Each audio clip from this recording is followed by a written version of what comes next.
2024 లేదా 25లో డిగ్రీ లేదా బీటెక్ చదివారా? సాఫ్ట్‌వేర్ జాబ్ కోసం ఎదురు చూస్తున్నారా? అయితే కోడ్ జ్ఞాన్ 100 డేస్ కోర్సులో చేరండి. జాబ్ సాధించండి. నమస్కారం సార్. నమస్తే మేడం. సార్, కొంతమందిని చూస్తే అంటే వాళ్ళకి శాలరీ బాగుంటుంది, మంచి కంపెనీలో చేస్తారు, టైం టు టైం జీతాలు వస్తాయి. బట్ వాళ్ళనే చూస్తే అప్పులు అవుతారు. ఇంకొకరి దగ్గర నాకు డబ్బులు లేవు, నాకు డబ్బులు ఇవ్వమని మనీని అడగడము, ఇలా డబ్బులు ఖర్చు చేయడము, ఇవే ఎక్కువగా చూస్తూ ఉంటాం. అంటే శాలరీ బాగానే వస్తుంది, టైంకి వస్తుంది, మంచి జాబ్ ఉంది, బట్ స్టిల్ ఇంకా వాళ్ళు ఇంకొకరిని అడుగుతూ ఉంటారు. ఎక్కడ మిస్టేక్ చేస్తూ ఉంటారు? చాలా మంది జాగ్రత్తగా ఉండండి. Super powerful question. చాలా మంది అంటే పేరు గొప్ప ఊరు దెబ్బ అంటారు కదా, అంటే చెప్పుకోవడానికి చాలా పెద్ద ఎంఎన్సీ కంపెనీ, తీరా చూస్తే వాళ్ళ దగ్గర సేవింగ్స్ ఉండవు, రిస్క్లోకి వెళ్తారు. ఎందుకనంటే చాలా మంది చేసే 90% తప్పు ఏంటంటే ల్యాక్ ఆఫ్ కోచ్. ఒక కోచ్ అంటే ఒక పర్సనల్ కోచ్, ఒక personal success coach, personal life coach లేకపోవడం వల్ల కౌన్సిలింగ్ తీసుకోరు. మీరు ఎప్పుడైనా అబ్జర్వ్ చేస్తే వెల్ డెవలప్డ్ కంట్రీస్లో చాలా మంది వాళ్ళు వెళ్ళి కౌన్సిలింగ్స్ తీసుకుంటారండి. అంటే ఇప్పుడు ఫర్ ఎగ్జాంపుల్ ఏం చేస్తారంటే చదివే ముందు కౌన్సిలింగ్ తీసుకుంటారు, సో మ్యారేజ్ చేసుకునే ముందు కౌన్సిలింగ్ తీసుకుంటారు. బట్ అన్నిటికీ కౌన్సిలింగ్ ఉంటాయి. ఇప్పుడు మన ఇంటర్మీడియట్ తర్వాత మనకు కౌన్సిలింగ్ ఉంటుంది, ఎంసెట్ అయిపోయిన తర్వాత. అంటే కానీ చాలా మంది అంటే ఇంజనీరింగ్ చేయడానికి కౌన్సిలింగ్ ఉంటుంది, కానీ జీవితంలో డబ్బు సంపాదించడానికి మాత్రం కౌన్సిలింగ్ రారు. కౌన్సిలింగ్ రావడం అనేది తప్పుగా అనుకుంటారు, కానీ కౌన్సిలింగ్ వస్తే క్లారిటీ పెరుగుతుంది. ఈ 2026 నుంచి జనవరి తర్వాత నా దగ్గరికి ఎవరు కౌన్సిలింగ్ వచ్చినా నేను మనీ బ్లూ ప్రింట్ అంటే ఒక ఫైనాన్షియల్ ప్లానింగ్ ఎలా చేసుకోవాలి అనే ఒక కొత్త టెక్నిక్స్ కొన్ని యాడ్ చేస్తున్నాను కౌన్సిలింగ్లో. సో అయితే ఈరోజు ఈ వీడియోలో కొన్ని పాయింట్స్ చెప్తాను, జాగ్రత్తగా వినండి, నోట్ చేసుకోండి. రీసెర్చ్ ప్రకారం ఫోర్బ్స్ మ్యాగజైన్ ఇలాంటి అంటే టైమ్స్ ఆఫ్ వెల్త్ మ్యాగజైన్స్ ఇలాంటివి కొన్ని ఉన్నాయి, ఎకనామిక్ టైమ్స్, వీళ్ళందరూ ఏం చెప్తున్నారంటే డబ్బు సేవ్ చేయడం వల్ల, ఎర్న్ చేయడం వల్ల మీరు ధనవంతులు అవరు, డబ్బుని మేనేజ్ చేయడం వల్ల ధనవంతులు అవుతారు అని చాలామంది చెప్తున్నారు. సో ఈరోజు నేను నిజంగా లా ఆఫ్ అట్రాక్షన్ యూస్ చేసి మీ లైఫ్లో మ్యాజిక్ జరగాలంటే ఫస్ట్ లాజిక్ మైండ్ తీసేయాలన్నమాట. లాజికల్ మైండ్ అంటే అన్నీ నాకు తెలుసు. చాలామంది ఎందుకు సక్సెస్ అవ్వరు, ఎందుకు డబ్బు సంపాదించారంటే 3 లెటర్స్ కింద కామెంట్లో టైప్ చేయండి, ఐ నో దట్ అని అంటారండి. ఐ నో దట్ అన్నీ నాకు తెలుసు అనే భ్రమలో ఉంటారు అనమాట. సో ఈరోజు ఈ వీడియోలో నేను చెప్పబోయేది ఏంటంటే భారీ జీతాలున్న సేవింగ్స్ చేయలేకపోతున్న నేటి తరం. ఒకప్పుడు కన్నా ఇప్పుడు చూడండి, ఒకప్పుడు అంటే బాగా ఆస్తులు ఉండేవి, తక్కువ ఇన్కమ్ ఉన్నా కూడా చాలామంది డబ్బులు సంపాదించుకుని ఉన్నారు. ఈ రోజుల్లో వైఫ్ అండ్ హస్బెండ్ ఇద్దరు కలిసి డబ్బు సంపాదిస్తున్నారు, కానీ చాలామందికి మిగలడం లేదు. సో ఏంటో చూద్దాం. ఎందుకు జాగ్రత్తగా ఉండండి. ఫస్ట్ ఆఫ్ ఆల్, ఎందుకు చిల్లి గవ్వ కూడా మిగలట్లేదు, మళ్ళీ అప్పులు చేస్తున్నారు. సో చాలామంది మన ఊర్లో ఏమనుకుంటారంటే వాళ్ళకి ఎట్లా వైఫ్ అండ్ హస్బెండ్ సంపాదిస్తున్నారు 2 చేతులు అనుకుంటారు, కానీ ఇక్కడ ఉన్న వాళ్ళు తెలుస్తుంది వాళ్ళ ఖర్చులు ఏంటంటే. సో ఇక్కడ ఏంటి ఫస్ట్ పాయింట్ నోట్ చేసుకోండి, ఇది చాలా చాలా ఇంపార్టెంట్. ఎందుకు చాలా మంది డబ్బులు సేవ్ చేయలేకపోతున్నారంటే పోస్ట్ పోన్మెంట్ టైప్ చేయండి. పోస్ట్ పోన్మెంట్ కింద కామన్ బుక్స్ టైప్ చేయండి. అంటే చలో సేవ్ చేద్దాంలే, ఇప్పుడు ఏమంత అర్జెంటు అని చెప్పేసి. Money speaks only one language. Money ఒక లాంగ్వేజ్ మాట్లాడుతుంది, ఏంటంటే if you save me today, ఈరోజు నన్ను సేవ్ చేస్తే tomorrow I will save you. అంటే వృక్షో రక్షిత రక్షిత చదువుకున్నాం, వృక్షాలు మనం రక్షిస్తే రేపు ఫ్యూచర్లో మన వృక్షాలు మనం రక్షిస్తే. సో ఇక్కడ మనం నేర్చుకోవాల్సింది ఏంటంటే డబ్బు ఎప్పుడైతే ఎవరైతే ఎర్న్ చేయడం మొదలు పెడతారో, అంటే ఫస్ట్ ఉద్యోగం నుంచి మీ అందరూ గుర్తుపెట్టుకోవాల్సింది డబ్బో రక్షిత రక్షిత.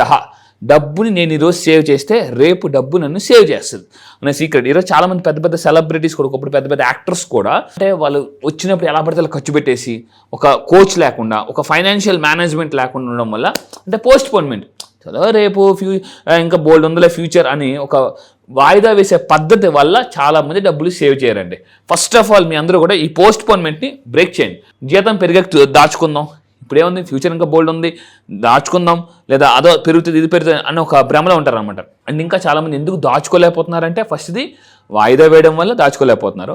రెండోది ఏంటంటే వచ్చిన డబ్బులు ఏం చేస్తున్నారంటే, అంటే ఒక ప్లానింగ్ లేకుండా కొత్త ఫోన్, వెకేషన్స్, అంటే ఎంతసేపు డబ్బు వస్తే ఏది కొనాలి ఆలోచిస్తున్నారు తప్ప ఎలా సేవ్ చేయాలని మీరు ఆలోచించట్లేదు చాలా మంది. అంటే ఇప్పుడు చాలా మంది నేను అడిగాను, చాలా మంది నా దగ్గరికి వచ్చిందారా, చలో మీకు ఇప్పుడు నెలకు ఒక 5 లక్షలు ఇన్కమ్ వస్తే ఏం చేస్తారని అడిగాను అనుకోండి. సార్ నేను టీవీ కొంటా, ఫ్రిడ్జ్ కొంటా, లేదా ట్రిప్ వెళ్తా అంటున్నారు, కానీ అసలు నేను అడిగిన క్వశ్చన్ అడగగానే ఫస్ట్ ఒక 10% సేవ్ చేస్తా అని ఎవరు చెప్పట్లేదండి. ఇన్సూరెన్స్ తీసుకుంటాను అది చెప్పట్లేదు. ఫస్ట్ మీరు చేయాల్సిన పని ఏంటంటే సేవ్ చేయాలి, సో మనం మేనేజ్ చేసుకోవాలి, తర్వాత ఖర్చు పెట్టాలన్నమాట. సో అంటే ఎక్కువ ఇంపార్టెన్స్ దేనికి కడుతున్నారంటే ఖర్చు మీద ఫోకస్ చేస్తున్నారు. దానివల్ల లా ఆఫ్ అట్రాక్షన్ ఏం చెప్తుంది తెలుసా, దేని మీద ఫోకస్ చేస్తే అది ఇంకా మన లైఫ్లో ఎక్స్పాండ్ అయిపోతుంది. What you focus it expand. చాలామంది నా దగ్గరికి వచ్చి, సార్ నాకు డబ్బు మిగలట్లేదు, ఖర్చు అయిపోతుంది, మిగలట్లేదు, ఖర్చు అయిపోతుంది. చాలామంది నా దగ్గర కౌన్సిలింగ్ వచ్చిన తర్వాత నాకు తెలిసింది ఏంటంటే వీళ్ళకి అసలు ఫైనాన్షియల్ ప్లానింగ్ లేదు. అని అర్థమైంది. నాకు క్లాసెస్కి వచ్చిన తర్వాత నేను నేర్పేది ఒకటే, ఫైనాన్షియల్ ప్లానింగ్. కింద కామెంట్స్ టైప్ చేయండి, వెరీ వెరీ ఇంపార్టెంట్ అండి ఫైనాన్షియల్ ప్లానింగ్. అండ్ ఇంకొకటి ఈఎంఐ అనేది ఒక ట్రాప్. చాలా మందికి ఆశ్చర్యంగా అనిపిస్తుంది. అంటే కొంతమంది ఈఎంఐ మరి ఉండకూడదా? ఉండాలి. టూ మచ్ ఈఎంఐస్ ఉండకూడదు. మళ్ళీ చెప్తున్నానండి, టూ మచ్. మీకు వచ్చే ఇన్కమ్లో 30% లేదా 40% ఈఎంఐస్ ఉండాలి అంతే. కొంతమంది 80% దాకా ఈఎంఐస్కి వెళ్ళిపోతున్నారు. ఈఎంఐలు అంటారు ఏమంటారు, ముందు వాడుకో తర్వాత డబ్బు కట్టు. ఫస్ట్ కొంతమంది ఇప్పుడు వెహికల్స్ కూడా మీరు అబ్జర్వ్ చేస్తే ఫస్ట్ ఎంత కొంత డౌన్ పేమెంట్స్ పట్టుకెళ్ళిపోయినాక మనకి ఎలా ఉంటుందంటే, మనకి ఏ డబ్బులు కట్టకుండా వెహికల్ ఇచ్చి గొప్పగా చెప్పుకుంటాం, కానీ దాని వెనకాల చాలా ఉంటుంది. చాలా మంది ఈఎంఐస్ తీసుకున్నప్పుడు చాలా జాగ్రత్తగా ఆలోచించుకోవాలండి, చాలా జాగ్రత్తగా. సో ఇప్పుడు కారు, ఇల్లు అన్నీ ఈఎంఐస్ అనమాట. అయితే లా ఆఫ్ అట్రాక్షన్ మీరు నా క్లాసెస్కి వచ్చిన తర్వాత ఈఎంఐల నుంచి, మళ్ళీ చెప్తున్నాను, ఈఎంఐల నుంచి ఎంపైర్ బిల్డ్ చేసే లెవెల్కి నేను తీసుకెళ్ళగలను పక్కాగా. సో ఇంకా మీరు తీసుకుంటే ఇక్కడ ఒక రీసెర్చ్ చెప్తాను చూడండి. తల్లిదండ్రులు అంటే ఈరోజు మన తల్లిదండ్రులు రూపాయి జాగ్రత్తగా సేవ్ చేసి వాళ్ళు బంగారం కొనుక్కుని అన్నీ కొనుక్కున్నారు. ఇప్పుడు చాలామంది ఏం ఉండట్లేదు అనమాట. ఎందుకనంటే main point lack of discipline. కింద కామెంట్ బాక్స్ టైప్ చేయండి, ఫైనాన్షియల్ డిసిప్లిన్ లేదండి చాలా మందికి. ఫైనాన్షియల్ డిసిప్లిన్, ఒక ప్రాపర్ ప్లానింగ్ లేదు, కోచ్ లేదు, డిసిప్లిన్ లేదు. నిజంగా చెప్తాను, మీరు ఫాస్ట్గా ధనవంతులు అవ్వాలంటే కింద జాగ్రత్తగా నోట్ చేసుకుని రాసి పెట్టుకోండి, ఫైనాన్షియల్ డిసిప్లిన్. ఎఫ్డి అంటారండి. ఎఫ్డి అంటే నేను ఒకప్పుడు అనుకున్నాను ఫిక్స్డ్ డిపాజిట్ కాదు. ఇప్పుడు ఈ 21st centuryలో ఫిక్స్డ్ డిపాజిట్స్ ఉండాలి, at the same time financial discipline కూడా ఉండాలి. అండ్ ఇంకా తీసుకుంటే ఇక్కడ బేస్ రేట్ అంటారు. ఈరోజు మీరు మెట్రో నగరాల్లో తీసుకుంటే 50,000 మినిమం ఖర్చు ఉందండి. 50,000 మినిమం ఖర్చు. సో రీసెంట్గా న్యూస్ పేపర్లో వచ్చిందనమాట, వచ్చిన డబ్బులంతా పిల్లలను చదివించుకోవడానికే, స్కూల్ ఫీజులకే ఖర్చు అయిపోతున్నాయి. ఒకప్పుడు నేను 10th class చదువుకోవడానికి మా అయితే 10,000. ఇప్పుడు ఎల్కేజీ యూకేజీ ఫీజులే లక్షల్లో ఉన్నాయన్నమాట. సో అందుకే నేను చెప్పేది, ఇంతకుముందు ఒక వీడియో చేసాం, మనం మల్టిపుల్ సోర్స్ ఆఫ్ ఇన్కమ్ ఉండాలి, అండ్ డిసిప్లిన్ ఉండాలి, ఒక ప్లానింగ్ ఉండాలి.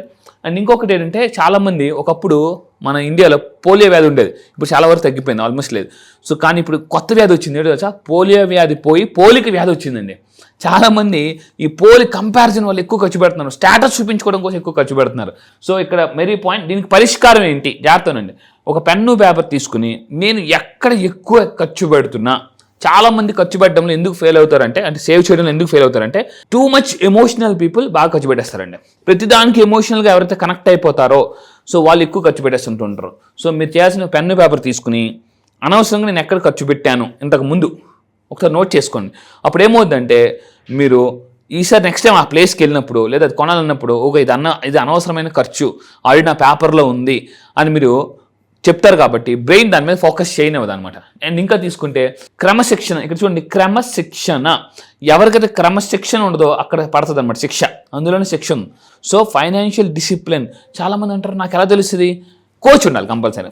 నేనేం చేస్తానంటే, ఎవరికైనా నా దగ్గర కౌన్సిలింగ్ వచ్చినప్పుడు నేను ఒక 6 టెక్నిక్స్ ఇస్తాను అనమాట. అంటే మనీని ఎలా మేనేజ్ చేయాలనేది చాలా ఒక పవర్ఫుల్ టెక్నిక్స్ ఉంటాయి. అలాంటి దాని గారు మీరు ఫాలో అయితే చాలా డబ్బు సేవ్ చేసుకోవచ్చు 2026లో. చాలామంది ఎలా ఉంటారంటే, 2025లో నిజంగా మీరు డబ్బు సంపాదించలేకపోయాను లేదా సేవ్ చేయలేకపోయాను, అనవసరమైన ఖర్చు ఎక్కువ పెట్టేసాను లేదా లాస్ అయిపోయిన ఫీలింగ్లో ఉంటే ఖచ్చితంగా నా జనవరి 3 నుంచి 60 క్లాసెస్కి మీరు రండి. మనీని ఎలా మేనేజ్ చేసుకోవాలి, ఎలా సేవ్ చేయాలి, అండ్ ఇంకొకటి మల్టిపుల్ సోర్స్ ఆఫ్ ఇన్కమ్స్ ఎలా క్రియేట్ చేసుకోవాలి. వెరీ సింపుల్ అండి. ఎఫర్మేషన్స్ ద్వారా మనం మల్టిపుల్ సోర్స్ ఆఫ్ ఇన్కమ్ని క్రియేట్ చేసుకోవచ్చు. అది చాలా మందికి తెలియదు. ప్లానింగ్, ఈ 3 ఎవరికైతే ఉంటాయి, ఖర్చులు తగ్గించుకోవాలి, ఫైనాన్షియల్ డిసిప్లిన్ ఉండాలి, గుర్తుపెట్టుకోండి, అండ్ ప్రాపర్ ప్లానింగ్. ట్రాకింగ్ అంటారండి. ట్రాకింగ్ అంటే ఇప్పుడు మీరు ఏదైనా ఫుడ్ పెట్టారు, అమెజాన్లో ఆర్డర్ పెట్టారు, ఏం చేస్తాం? ట్రాక్ చేస్తాం. అక్కడ ట్రాక్ చేస్తాం. సో కొరియర్ ఎంతవరకు వచ్చింది లేదా బస్సు ఎక్కడి వరకు వచ్చిందని ట్రాక్ చేస్తాం. కానీ చాలామంది లాస్ట్ మంత్ ఖర్చులు ట్రాక్ చేయరు. ఇలా లాస్ట్ మంత్ ఎంత ఖర్చు అయిందని అడిగితే తెలియదు. సో మీరేం చేయాలంటే, లైఫ్లో బాగా డబ్బు సంపాదించాలనుకుంటే లాస్ట్ మంత్ ఎంత అయిందో ఆ ఖర్చుని ట్రాక్ చేయండి. సో ఒక పీడిఎఫ్ తీసుకుని, ప్రింట్అవుట్ తీసుకుని, లేదా మొత్తం అవన్నీ చూసుకుని, లేదనుకుంటే స్టేట్మెంట్ డౌన్లోడ్ చేసుకుని, ఒక్కసారి ఎప్పుడైతే మీరు ఆ విధంగా చేస్తారో, పెద్ద పెద్ద మల్టీనేషనల్ కంపెనీస్ ఏం చేస్తాయంటే వాళ్ళు లాస్ట్ మంత్ ఎంత ఖర్చు అయిందో కూడా చూసుకుంటారు. సో కానీ మన పర్సనల్గా చాలామంది ఫెయిల్ అవ్వడం మెయిన్, ఎవరు అది చూసుకోరనమాట. ఎంత సంపాదించారు లెక్క పెట్టుకుంటారు, కానీ ఎంత ఖర్చు పెట్టారు ఎవరు లెక్క పెట్టరు. సో దీనికి ఇంకొకటి మెయిన్ అంటే, అతిగా ఆలోచించడం వల్ల కూడా చాలామంది ఎక్కువ ఖర్చు పెట్టేస్తుంటారన్నమాట. ఆ సినిమాలో డైలాగ్ ఉంటుంది, రౌండ్ అప్ చేయకుండా కన్ఫ్యూజన్లు ఎక్కువ కొట్టేస్తానని చెప్పేసి. చాలామంది కన్ఫ్యూజన్లు ఎక్కువ ఖర్చు పెట్టేస్తుంటారు అనమాట. సో మీరు నిజంగా కన్ఫ్యూజన్ నుంచి క్లారిటీ స్టేట్కి రావాలనుకుంటే, సో కింద కనిపిస్తున్న నెంబర్కి మీరు కాంటాక్ట్ అయ్యి కౌన్సిలింగ్ కానీ లేదా క్లాసెస్ కానీ రాగలిగితే నేను ఫుల్ క్లారిటీ ఇస్తానండి. డెఫినెట్గా సార్, మీరు అన్నట్టుగానే వాళ్ళకి ఒక క్లారిటీ కావాలి. నెక్స్ట్ కొత్త ఇయర్లో డబ్బుని ఇక్కడ నుంచి అయినా నేను సేవ్ చేసుకోవాలి, ఒక ఇన్వెస్ట్మెంట్ మొదలు పెట్టాలి అనుకునే వాళ్ళకి ఎవరికైనా కూడా multiple source of income generation మీద ఒక డిసిప్లైన్గా వెళ్ళాలి అనుకునేటప్పుడు మిమ్మల్ని అప్రోచ్ అవ్వాలి అంటే ఏ విధంగా ఉంటుందంటారు? ఎస్, కింద కనిపిస్తున్న నెంబర్ మీరు కాంటాక్ట్ అవ్వడం వల్ల కూడా మీరు నా దగ్గర కౌన్సిలింగ్ రావచ్చు, లేదా జనవరి 3 నుంచి జరగబోయే ఆన్లైన్ క్లాసెస్లో ప్రపంచంలో మీరు ఎక్కడున్నా కూడా మళ్ళీ చెప్తానండి, అంటే 2025లో కోల్పోయిందని 2026లో చక్రవడ్డీ భారీ వడ్డీతో సహా మీరు అట్రాక్ట్ చేయాలనుకుంటే, ఆపర్చునిటీస్ని కూడా అట్రాక్ట్ చేయాలనుకుంటే, అంటే 2025లో మీరు చాలా మంది డబ్బు కోల్పోయి ఉంటారు, లేదా ఇట్లా అంటే ఎక్కడ పెట్టాలో క్లారిటీ రాకపోవచ్చు. 2026లో మళ్ళీ చెప్తానండి, ఎంతైతే లాస్ అయ్యారో దానికి 100 times మీరు ఎర్న్ చేయాలనుకుంటే నా క్లాసెస్కి రండి. సో నా క్లాసెస్లో law of attraction scientific explain చేస్తాను, ఎఫర్మేషన్స్ ఎలా చేయాలి, గ్రాటిట్యూడ్ ఎలా చేయాలి, సేల్స్ ఏ విధంగా పెంచుకోవాలి, ఎక్స్క్లూజివ్ సార్ జనవరి 3 నుంచి 60 బ్యాచ్లో సేల్స్ ఏ విధంగా పెంచుకోవచ్చు అనే టెక్నిక్స్ కూడా కొత్తగా యాడ్ చేస్తున్నాను. డెఫినెట్గా sir, thank you so much. Thank you madam.